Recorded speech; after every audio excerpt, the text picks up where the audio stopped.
BFM Business, Intégral Placement, idée de placement. Et dans l'intervalle, on parle immobilier avec Stéphane Descartiers. Bonjour Stéphane. Bonjour Cédric. Bonjour le patron de la maison de l'investisseur. Et vous allez nous proposer un type d'investissement immobilier, enfin une façon d'acheter de l'immobilier, acheter sur plan, c'est ça ? Oui, tout à fait. La notion de VEFA, vente en état futur, c'est vente en état futur d'achèvement. Alors, ce sont des termes un petit peu barbares de spécialistes, mais qui peuvent faire peur.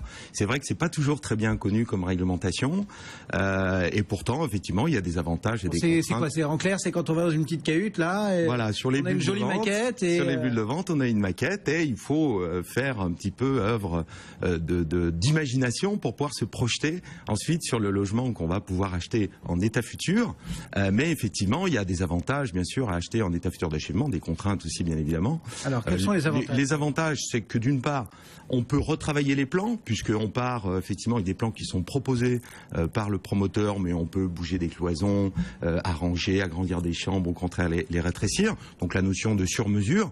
Le deuxième avantage, c'est les normes de protection de l'environnement, notamment avec les bâtiments basse consommation et qui permettent surtout aux habitants de faire des économies de chauffage, notamment très importantes, et de confort, puisqu'aujourd'hui on a, par rapport à un logement standard, 4 fois moins de dépenses de chauffage sur du BBC, bâtiment basse consommation, et même sur les normes du neuf il y a 10 ans, c'est 2 fois moins en dépenses d'énergie. Donc c'est, vu que le coût d'énergie, on le connaît, oui, et il va plutôt augmenter dans les années à venir, donc ce sont des paramètres importants. Et puis le dernier avantage, c'est que vous avez des bonus qui sont réservés au neuf, notamment le PTZ+, si on achète sa résidence principale, qui vient d'être remanié et qui est encore plus intéressant. Et puis le Pinel pour les investisseurs, qui est aussi réservé au neuf. Ça, ce sont pour les avantages. Maintenant, effectivement, il y a aussi des contraintes, notamment une opération en neuf, en vente en état futur, va être plus chère que les logements anciens qu'on va pouvoir trouver sur le secteur. Donc là, proportionnellement, le mètre carré est plus cher. Voilà, on est un petit peu plus cher. Il faut faire attention de ne pas dépasser les prix du bon ancien ou du récent dans le secteur de 20-25%. Si vous êtes à des prix au-delà de 20-25% par rapport à un bon ancien dans le secteur, prudence, parce que ça veut dire que vous avez quand même un risque à la sortie, au bout de 10 ans, 15 ans ou 20 ans, de ne pas retrouver votre prix. Donc là, il faut être prudent.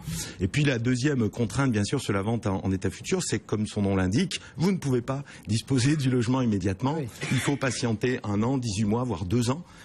Alors qu'il faut le payer. Alors qu'effectivement, il faut le payer. Alors vous ne payez pas tout d'un coup, bien évidemment. Vous payez, c'est morcelé en fonction de l'avancement des travaux.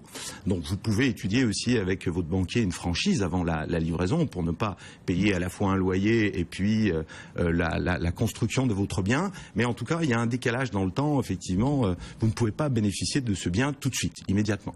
Alors justement, qu'est-ce qu'on peut en dire justement de ces histoires de délais de livraison qui peuvent parfois être assez longs, et puis il y a les décalages, ou les retards.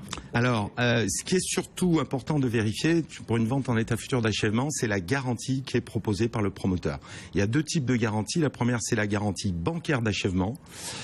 Donc ça, c'est effectivement la meilleure garantie, puisque tout simplement, si le promoteur venait à se retrouver dans des difficultés pour X ou Y raison, eh bien, il y a une banque de la place qui s'est engagée à se substituer au promoteur si jamais il venait à avoir des difficultés ou des problèmes. En clair, pour poursuivre le boulot. Terminer le chantier. Alors, ça ne vous garantit pas les délais, bien évidemment, mais ça vous garantit au moins le fait d'être livré, même s'il y a du décalage, il y a une banque de la place qui va apporter sa signature et sa caution. Donc, pour terminer l'immeuble. Donc ça, c'est quand même la meilleure des garanties. Il faut être plus prudent avec les promoteurs qui travaillent en garantie intrinsèque, c'est-à-dire que là, ce n'est pas une banque qui va garantir la bonne fin de l'ouvrage, c'est le promoteur qui s'auto-assure en quelque sorte avec ses fonds propres et les fonds de ses clients qui va appeler au fur et à mesure. Donc là, prudence, parce que vous pouvez avoir là des décalages très importants. Alors, pas de risque que le bien ne soit jamais construit parce qu'un notaire, même en garantie intrinsèque, ne peut pas acter. Donc vous ne pouvez pas devenir propriétaire s'il n'y a pas, par exemple, en général, 60-70% de biens vendus. Donc il n'y a pas, comme on le voit parfois en maison individuelle, il n'y a pas de risque d'immeuble qui soit démarré et qui ne soit pas terminé. Ou alors là, le notaire est complice. Mais enfin là, c'est dans des effectivement des cas cette différence entre les deux, elle est négociable ou elle n'est pas négociable? Non, elle n'est pas négociable. Si le programme vous plaît et que le promoteur est en garantie intrinsèque, Vous pouvez pas lui dire, moi je veux une garantie bancaire. Non, parce que les garanties bancaires d'achèvement coûtent quand même de l'argent, ne sont pas données à tous les promoteurs. Alors c'est pas forcément signe d'un annonciateur de problème. Vous avez des promoteurs régionaux qui font 2-3 opérations par an, qui travaillent en garantie intrinsèque, et ça peut très très bien se passer. Mais si vous êtes sur un programme en garantie intrinsèque, moi ce que je conseillerais, c'est plutôt d'arriver en fin de commercialisation, s'assurer qu'il y ait déjà au moins 60-70% de biens vendus sur l'immeuble, parce que là il pourra à peu près plus rien se passer. Vous êtes à peu près sûr effectivement que le promoteur pourra achever son immeuble avec effectivement ses fonds propres et les fonds des clients qui sont déjà propriétaires, qui vont devenir propriétaires. C'est chouette de recommander d'arriver en queue de programme, j'ai envie de dire, mais à ce moment-là, on n'a plus que le dessous du panier. Je veux dire, tous les beaux appartements avec vue ou avec super terrasse et tout, ils sont partis, quoi. Ouais, il y a ceux qui sont en face de l'ascenseur. Oui, c'est ça. Il y a alors il ne faut pas hésiter tout simplement à poser la question aux commercialisateurs ou sur les bulles de vente, tout simplement pour savoir où on en est de la commercialisation, parce que c'est quand même un signe qui est très important. Il y a une vieille blague pas très fine chez les vendeurs de bulles de vente qui consiste à dire que il en est des programmes immobiliers comme des balles de notre jeunesse perdue. Au petit matin, les plus beaux lots sont partis. Donc c'est vrai que c'est un petit peu la même chose qui se passe. Les plus beaux appartements en général sont réservés plutôt dans les premières semaines. Maintenant, il peut y avoir effectivement des retours de lots. Et parfois, c'est vrai, ce sont souvent un petit peu des ficelles un peu grosses, mais parfois ça peut arriver.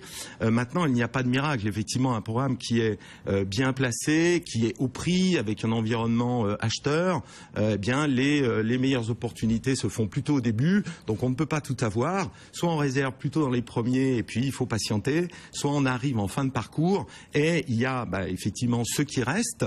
Ceci étant dit, si le promoteur, comme ça arrive parfois, fait des efforts substantiels de prix pour boucler son programme, puisque la marge du promoteur... Donc, par exemple, quand on voit un calicot, genre dernier lot à Hub, ça vaut le coup de venir faire un tour? Alors, il faut regarder, il ne faut pas non plus effectivement se laisser embarquer ou emporter par des remises qui peuvent être parfois importantes, mais il faut quand même bien se dire que compte tenu des délais de commercialisation, un bien qui va être en livraison rapide, dans quelques mois ou dans quelques semaines, si personne ne l'a acheté, ça veut dire qu'il y a quand même des dizaines de clients qui ont papillonné autour de ce bien et qui ne l'ont pas acheté. Donc quand même, prudence, ça veut dire qu'il y a peut-être un problème sur le logement, sur le programme, ou pire sur les deux, qu'il n'y a pas forcément à cet endroit-là un marché qui est suffisamment acheteur de résidence principale ou d'investisseurs. Donc il faut regarder quand même les choses attentivement et poser la question simplement au promoteur ou à la personne qu'on rencontre sur la bulle de vente, en posant des questions: combien il vous reste de T2, combien il vous reste de T3, je suis intéressé par ça. Si vous êtes depuis un programme en livraison rapide, vous avez par exemple plus de 50% des appartements encore disponibles. C'est-à-dire que le truc est déjà sorti de terre. Voilà, vous êtes hors d'eau, hors d'air, on en est aux finitions. Si vous constatez que sur ce programme, il y a par exemple plus de la moitié encore des biens qui sont à vendre, prudence, et vous pouvez vraiment vous poser la question. Là, on n'a plus les risques de recours de tiers, etc. Non, mais on a tous les autres. Bien évidemment, mais vous avez tous les autres, et surtout, attardez-vous, encore une fois, attardez-vous à regarder le prix du marché dans ce périmètre-là, parce que si vous êtes déconnecté, même si le programme est très beau, même si c'est un promoteur de qualité, même s'il a toutes les garanties, si à cet endroit-là et à ce qui n'est pas parti, c'est qu'il y a un loup. Voilà, le programme est collé, entre guillemets, en tout cas qu'il n'est pas vendu alors qu'il est déjà bien avancé à plus de 60-70%. Il y a certainement un problème de prix, de positionnement. Donc là, on a toutes les chances de faire une opération moyenne. Donc prudence. Stéphane Descartiers, donc, pour l'achat sur plan en VFA, comme vous nous avez dit, valeur vente en état futur d'achèvement. Bon, et ben voilà, vous savez tout, moi y compris. Merci beaucoup Stéphane pour la Maison de l'Investisseur, régulièrement à nos côtés pour parcourir ce monde de l'immobilier. Le CAC 40, 5247 points.